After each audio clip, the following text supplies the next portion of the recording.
Hi, it's your friend again, Samu. Today, we're going to change the subject a little. If you've been watching my videos,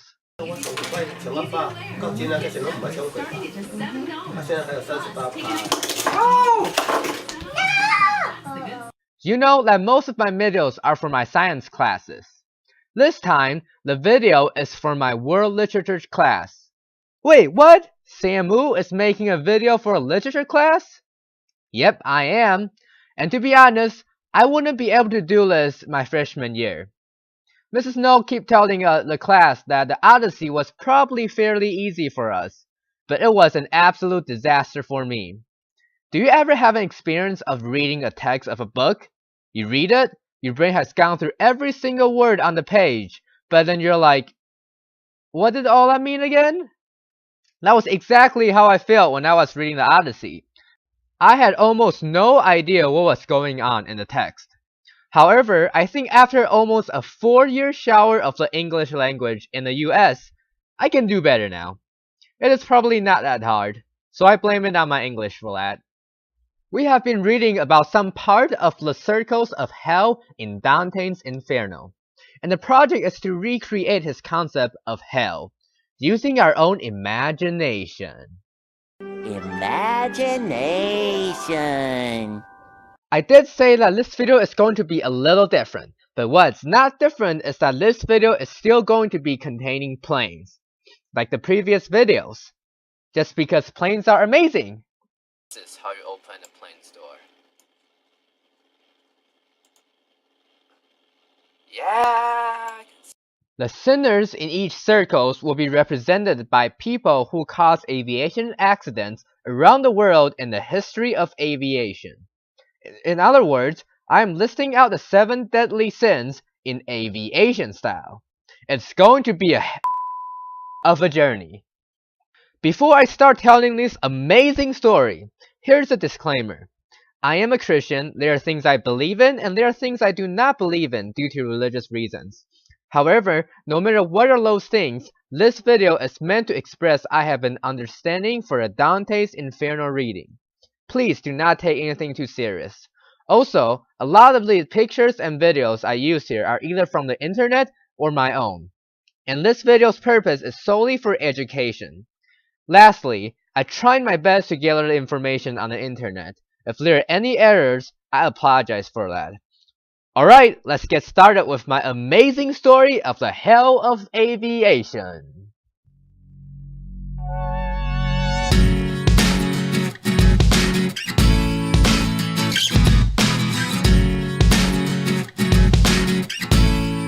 One night, I was lying in my bed, thinking about how in the future, I would get to be a pilot and fly planes. All of a sudden, a bright light shining from my bedroom door. I had to take a few seconds before I could see what was shining through. When I saw that, it was a person. I see the black shiny shoes with a pair of black pants, a pair of tuxedo, and a fancy pilot hat. Wait, what? A pilot hat? I looked back to the person's face. This can't be, I thought. It was Captain Sully, the amazing captain of Flight 1549 of US Airways who put an Airbus 320 down on the Hudson River safely under the loss of both engine with all 155 passengers alive in January 15, 2009. Is it really you, Captain Sully? I asked him. Yes, Sam, I am Captain Sully. Are you here to take me away to the heaven of aviation? If so, please take me away. It's my pleasure. Hahaha, still down here, young man. You still have a great long future to go. Don't rush it, he said. But now, I have to take you on a flight and show you something. Show me what? I asked curiously. You'll see. Now hop on up. It was right then he said that a mighty A320 showed up right in front of me. I stared at this giant beauty for seconds until I realized it was time to climb the ladder and go. We got in the A320 cockpit, and how excited I was! I always wanted to get in the jet's cockpit. Fasten your seatbelts, we're about to go for a great flight. As I heard the engine roar louder and louder, I watched objects outside flew by. He pushed down the button, and then the plane went as fast as the USS Enterprise in Star Trek when it's going into hyperspace. Before I know it, We were already out of hyperspace, and now I see a clear blue skies with a few scattered clouds.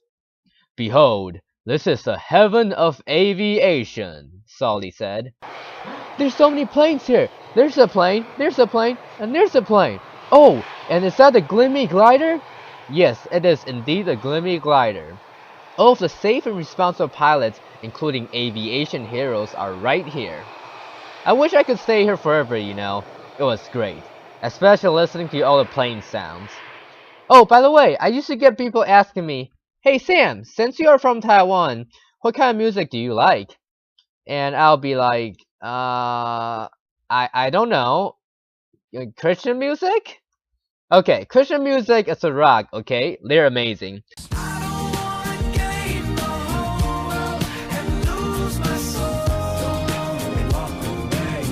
But I found a meme during spring break on the Instagram account, Aviation Humor. It says that what kind of music are you into? And the answer was jet engine. I shared that on the group chat with my friends, caption, in case you guys wonder what music I like. Then my good cross-country friend, Zach Lewis, told me that in that case, he listened to a concert that day.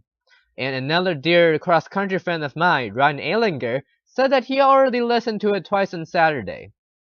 It was spring break, and everyone is flying everywhere. Except me. Poor Samu. You get the idea. It was heaven there, and it was literally heaven for me. Unfortunately, Captain Sully told me that we have places to go. Ugh. Captain Sully, you're such a party pooper. Oh wait, sorry Captain. I was just kidding. Please don't throw me off the plane.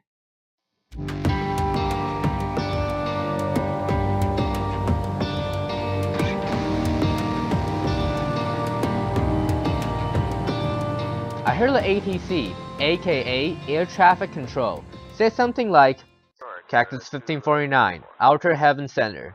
You're about to enter a prohibited airspace, and you're asked to leave airspace immediately.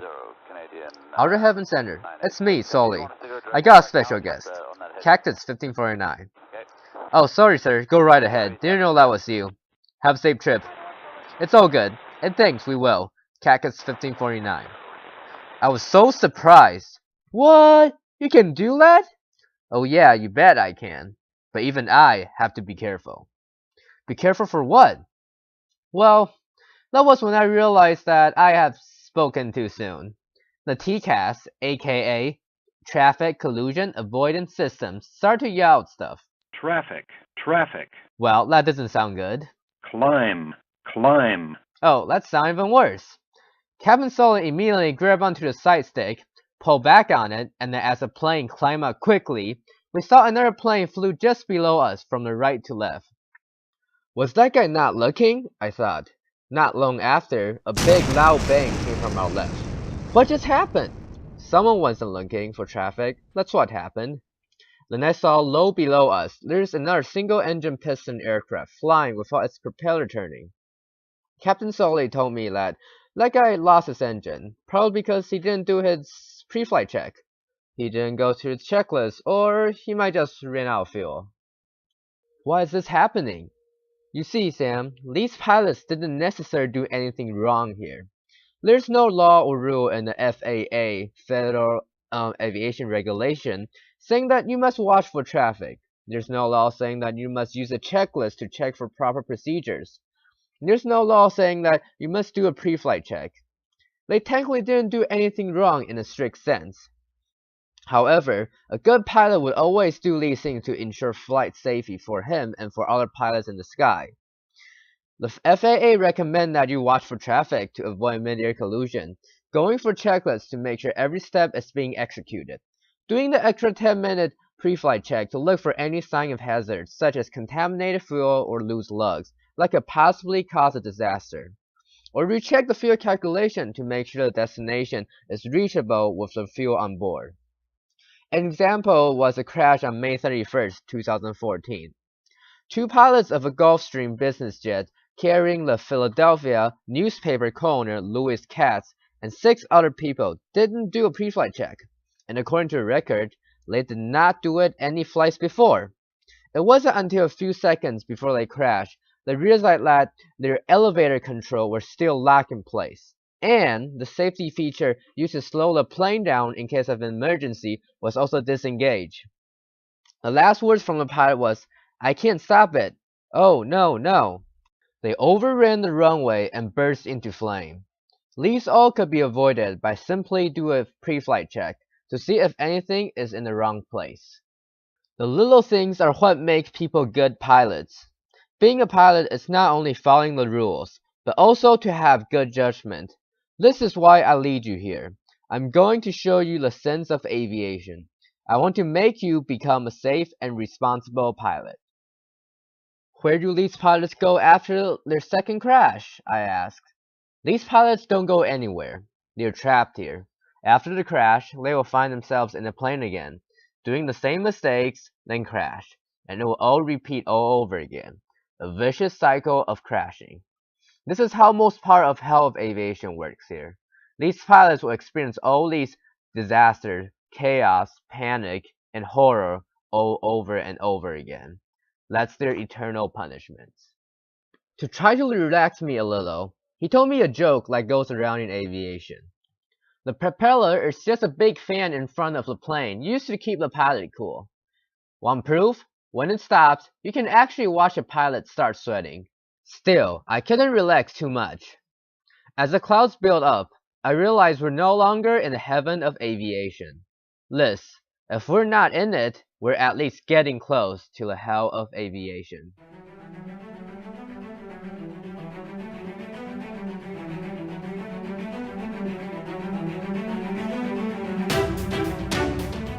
I remember the winds became more violent, and the visibility had gone lower due to more dark clouds.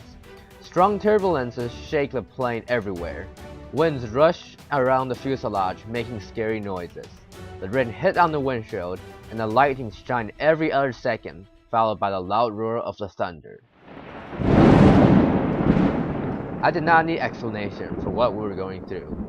I knew that we were entering the gate of hell of aviation through possibly the worst weather condition I can imagine.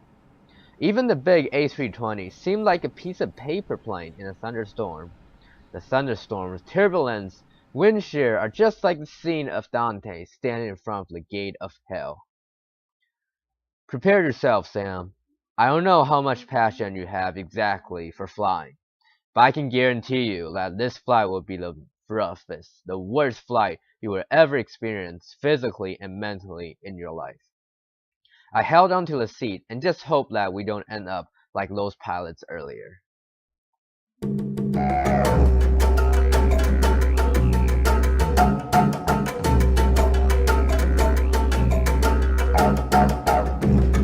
I was surprised that the storm passed rather quickly, and the sky was clear enough that we spotted an airport just right ahead of us.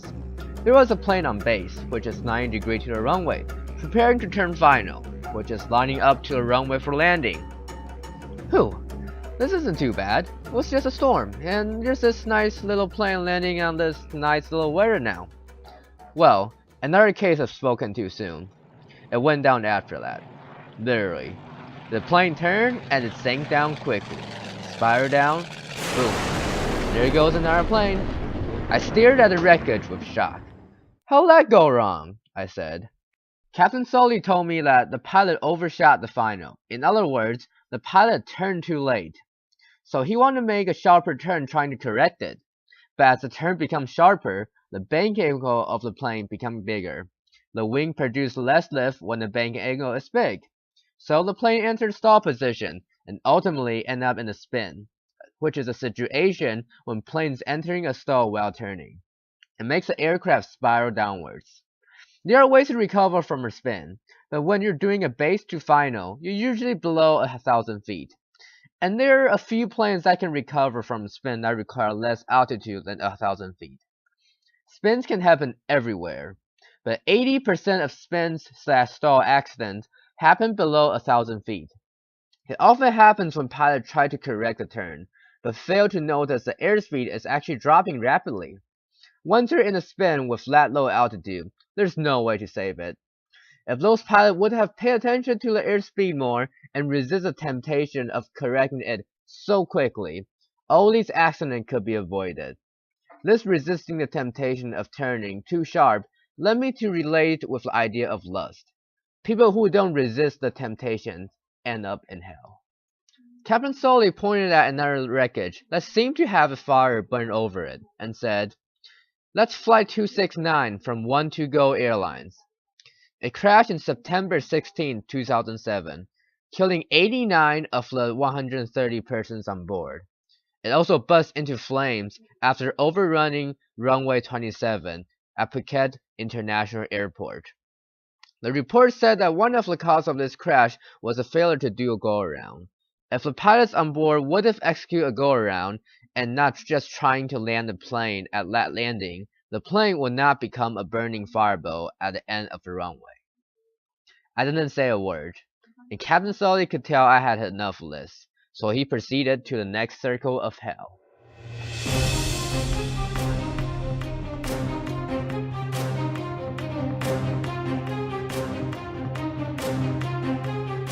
The visibility is low once again, making my already depressing mood to an unbearable feeling.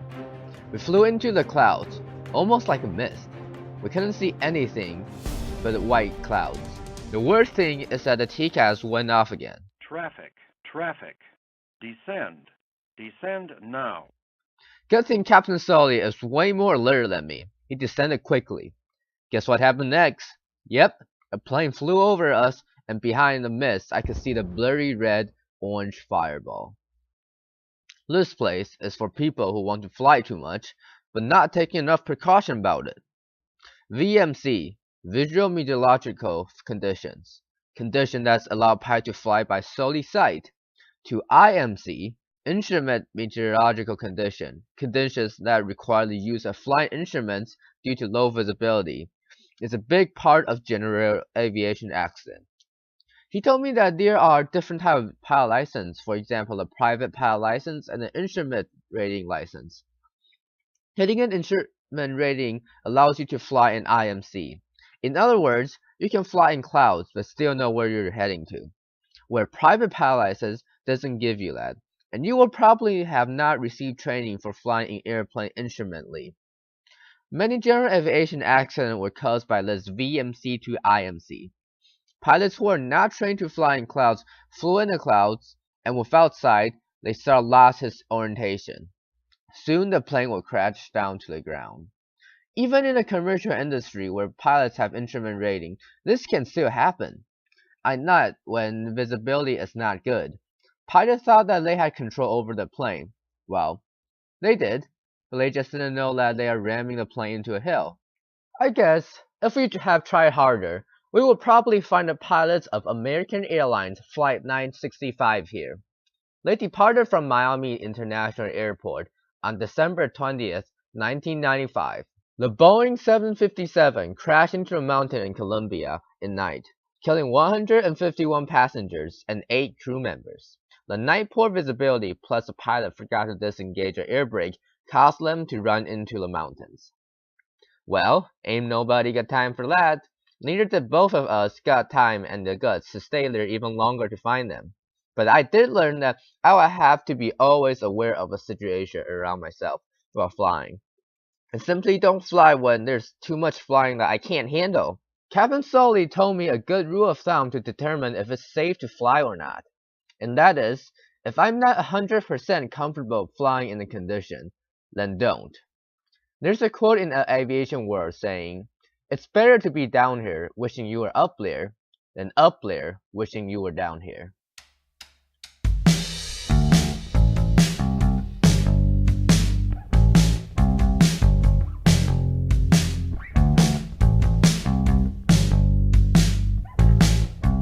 I cannot use words to tell you how good it felt to relax all my tense muscle when I saw the mist finally open up.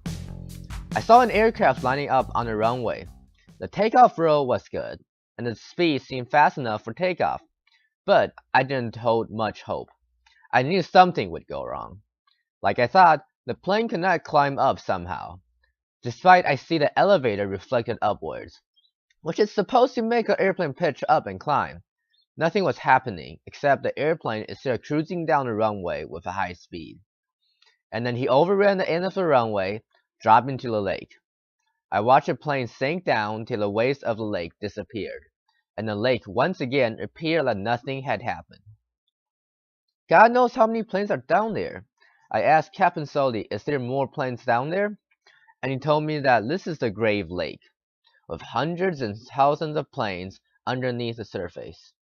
Those are all the pilots that caused an accident by miscalculating the weight and balance of the plane, or simply ignore the fact that the plane is overloaded. No one needs to be a super genius with hard physics or math to understand this. If the airplane exceeds its maximum takeoff weight, it won't take off. Captain Sully told me that Air Midwest Flight 5481 was exactly like that. It was a flight from Douglas International Airport on January 8, 2003.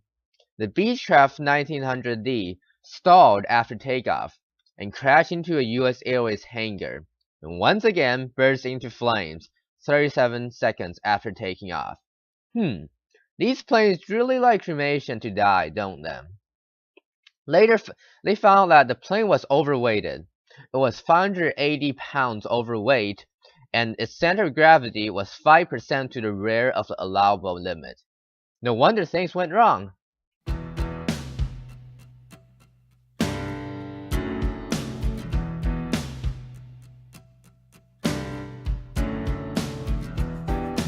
Not much things are more dangerous than crazy pilots who doesn't follow basic common sense rules, Captain Sully told me.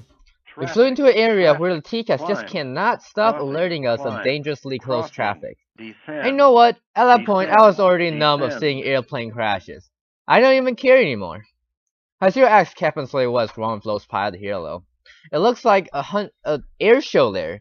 Except in air show, pilots actually land after performing. And here? They just crash right into each other on the ground. They're high. High on alcohol, high on drugs. Or they're just being jerks in the sky, he said. And I can feel that. That airspace was way worse than limbo. Two planes collide together is scary enough. Imagine watching 50 of them doing that in the sky just beside you while you're flying through them. He really had to keep an eye out for those crazy planes. They're internally crushing each other over and over again. A Russian airline captain. Yep, a Russian captain. Now, I'm not being stereotyped, okay? Well, there is a lot of stuff on the internet showing Russian people doing crazy stuff up there. Well, I saw this meme on Instagram account, Aviation for Happiness, a while ago. It showed that a jet taking off right at the end of the runway, and it captioned, Russian pilots, we paid whole runway, we use whole runway. Also, there's another crazy video on YouTube of a Russian military chopper landed in the middle of a road asking a truck driver direction, because apparently they were lost during a snowstorm. It was pretty intense. Блять, он охуел, что ли, блять? Ёбаный в рот, посреди дороги встал.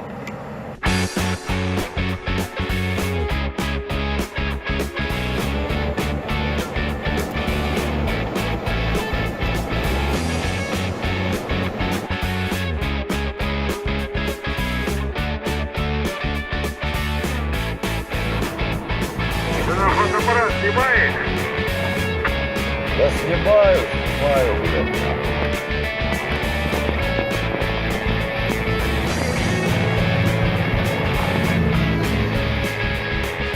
Okay, back to the topic. A Russian captain of Aeroflot Flight 82, Radion Medvedev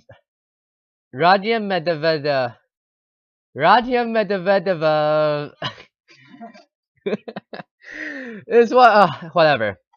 He was one of those crazy pilots ended up in a part of hell. He crashed on a porch on Perm International Airport on September 14th of 2008. All 82 passengers and 6 crew members were killed, and one of the causes of the crash was alcohol consumption by the captain. He drank before he flew, and you're really not supposed to do that.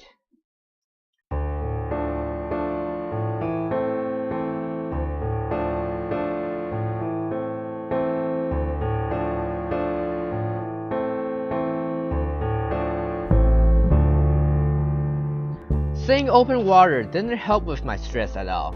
Don't see me joking about it right now. I was so frustrated and down seeing all those crashes. Hey Captain Sully, where are we at now? we were at the Sixth Circle, equivalent to just off the coast of Martha's Vineyard on the Atlantic Ocean on July 16, 1999. It was rainy, the wind was strong, and there were few landmarks and lighting available for navigating. See those faint lights? It's the aircraft flying by John F. Kennedy Jr., the most famous person who is in this part of hell. What? JFK Jr? You meant the JFK Jr. who is the past US President's son? Yep. He took her wife and her sister on the flight, took off from Essex County Airport in Fairfield, New Jersey, but never reached his destination at Martha's Vineyard Airport.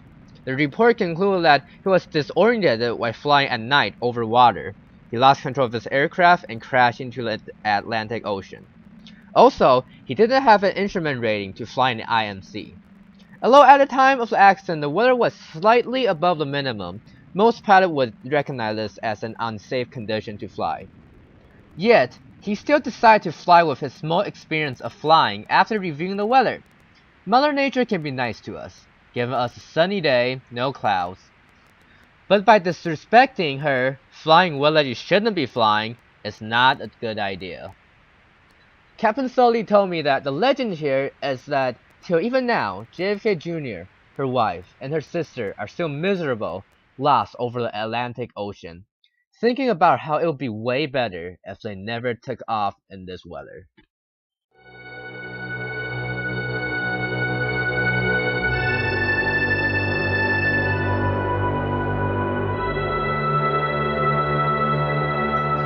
When we flew out of the stormy weather, I first saw a broken wing fell down, and the fuselage, then the tail of an airplane, then more and more. They came down as though it was raining airplane wreckages. Captain Sully told me that was the wreckage of Adam Air Flight 574 on March 25, 2008. It was cruising at 35,000 feet. The pilots were busy figuring out a problem in their aircraft's navigation system, and they didn't realize that autopilot became disengaged. The airplane started a slow right roll. Didn't the pilot notice the airplane was turning? It's actually really hard to detect a roll when you don't have a good visual cue and when you are focusing on something else. The bank angle reached 100 degrees with almost 60 degree nose down altitude, and at that time the plane was uncontrollable. The aircraft began to suffer some small structural failures 20 seconds before the flight recorder stopped the function, when the 737 broke up in midair at 9,000 feet above sea level. I learned another lesson. Always watch for that limit, because airplane can break just like human.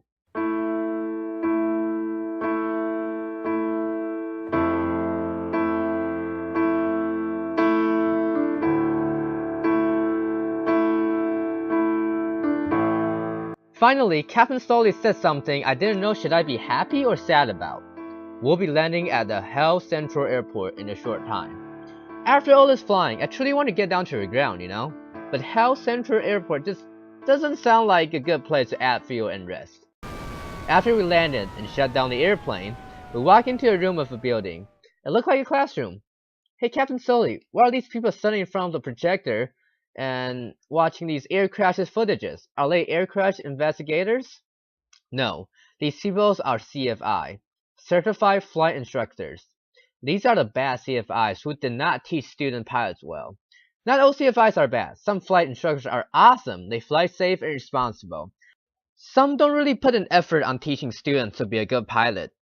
Usually, good teachers produce good students, and bad teachers produce bad students.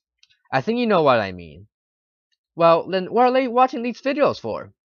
These videos are footages of the crashes of their own students who died from airplane crashes caused by faulty CFIs.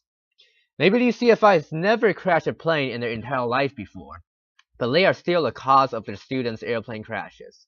Crashing a plane is a thing, but teaching others to crash a plane is another thing. This made me thought of my elementary school teacher.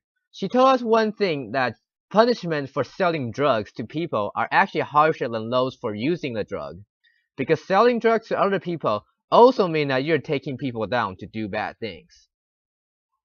CFIs here are forced to watch the footages of their students crashing due to their improper teachings. They will always feel shame and guilt while watching the videos. Through all the CFIs, I could see one guy left sitting in the corner, weeping alone. I went up to him and asked him what happened to him.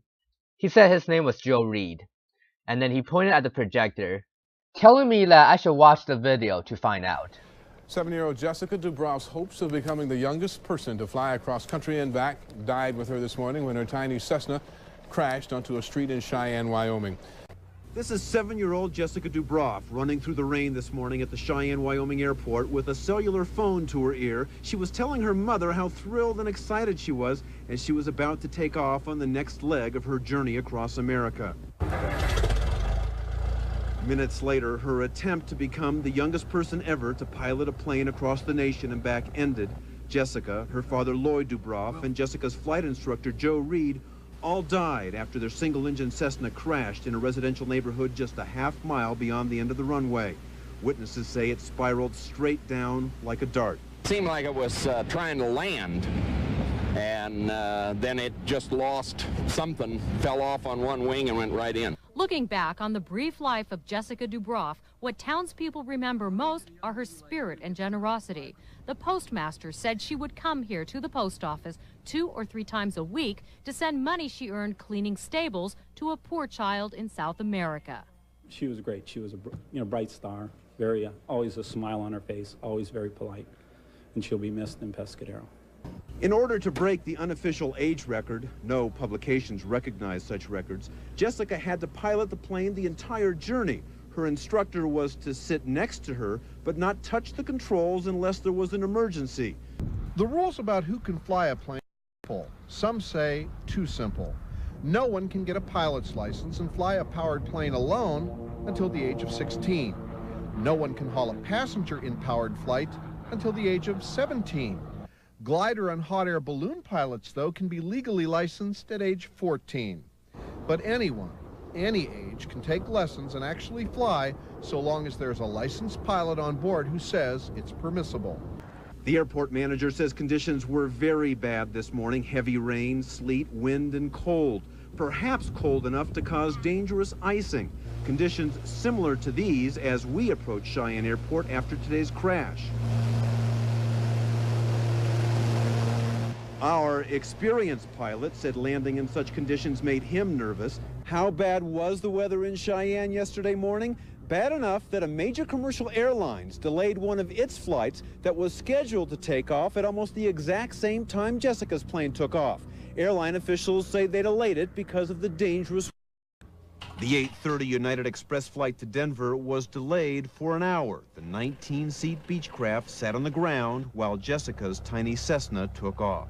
The aircraft has a certain performance. It at 6,000 feet, it has less performance. It's like driving a car that might need a tune-up, or it might be a little sluggish, like going up a mountain, flat ground, and all of a sudden you hit a hill and your car becomes sluggish.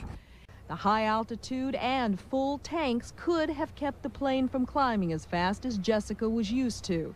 Not to mention a thunderstorm with 15-mile-per-hour winds and gusts up to 32 miles per hour. It was raining when she got to the plane, when she was doing her pre-check this morning, checking the oil and checking the water just before taking off. I mean, I've talked to a number of pilots today. I mean, I'm sure, I know you have, and they'll all say that they wouldn't have taken off in that weather. And that's about as simply as you can state it. Peckner says the Dubroffs worried about delays because Jessica's 8th birthday was next month, and they hope to set the record when she was 7. But somewhere along the way, experts say, the heady magic of soaring through the sky may have mixed with the earthly intoxication of fame.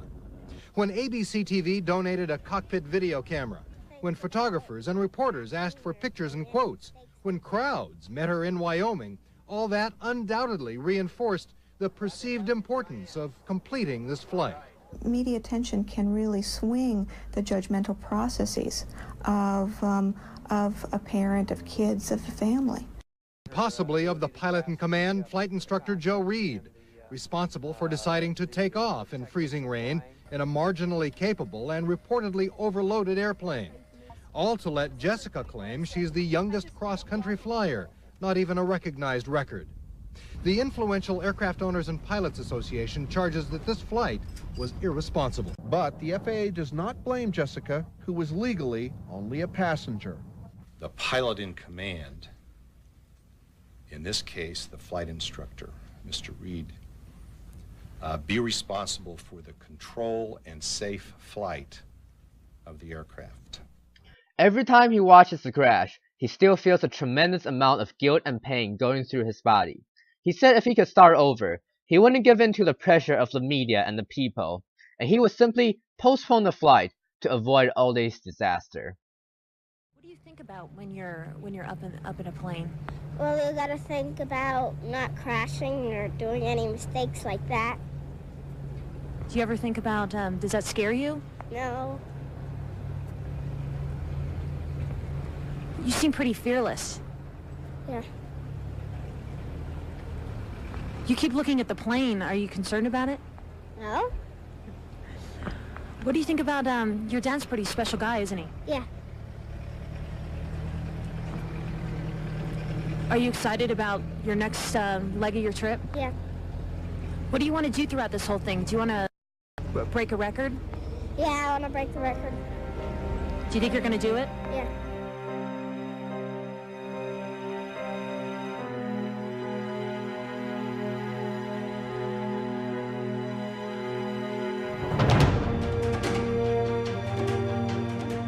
The deepest part of hell of aviation is actually pretty nice. There's no mid-air collisions, no fireballs, or the voice of PCAST telling us what to do. And there were a group of people looking up to the sky, seeing through the whole of the other 8 circles of hell, looking at the heaven of aviation. It was pretty relaxing. Are we back? Nope, we're still in hell. Which part of hell is this? Seems pretty peaceful here. This is the deepest part of the hell of aviation. We're the worst people here with the worst punishment. What? The worst people with the worst punishment? Here? How could this be? I cannot imagine that being in this sunny place, watching planes flying would be the worst punishment for the normal-looking pilots. I know you're surprised, Sam. There are pilots who caused the crash because they thought they knew everything. These pilots are traitors to real pilot spirits, because a real pilot never stops learning. Thinking that you know everything is the deadliest thing of all. Everyone makes mistakes. We pilots occasionally forget details here and there. That's why I have a co-pilot, by the way. We sometimes encounter emergency situations, lose our tempers, but good pilots will always learn from mistakes and make themselves better. However, if you're a traitor to real pilot spirits, if you stop learning, then even on a nice sunny day, you still could crash by being ignorant.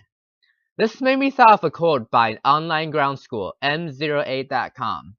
Because a good pilot is always learning. Well, what is their punishment then? Other pilots in the previous airspace has to go through horrible crashes.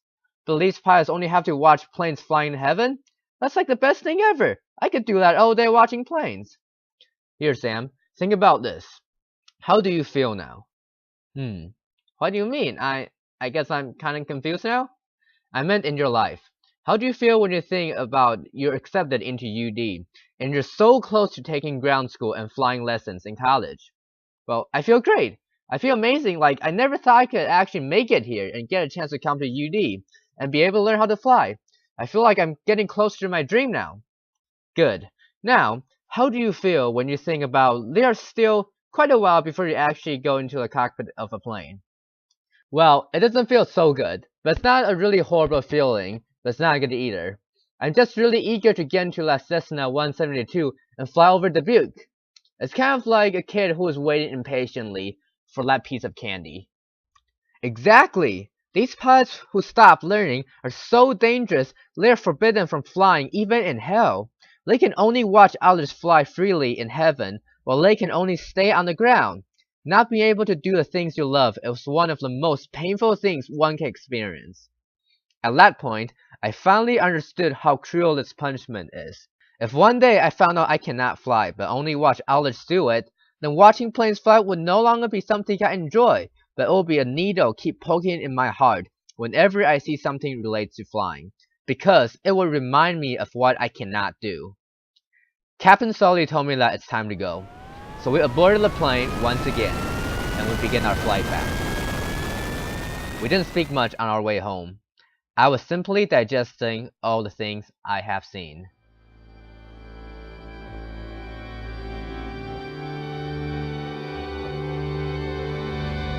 After the plane slowly stopped by the roof of my house, I was exhausted, I was terrified, but I was also intrigued by what I saw on this amazing flight. Captain Sully said to me, "This is the end of the flight, Sam.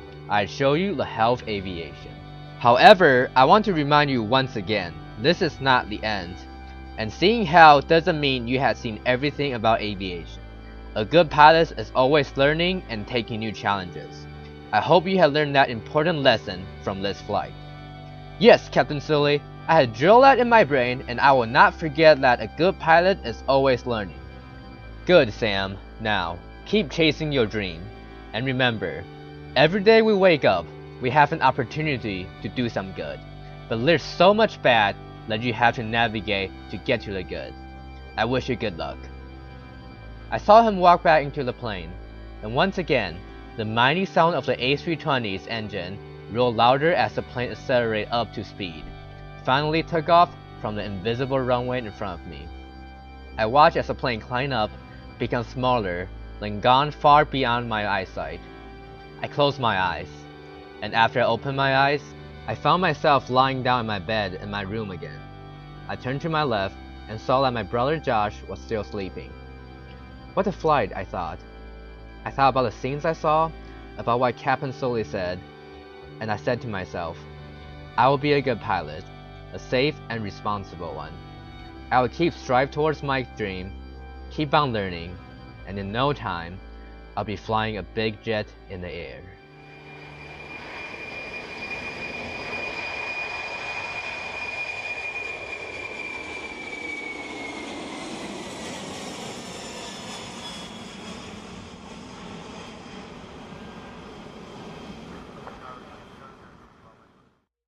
So that was the story, and that's also all for this project.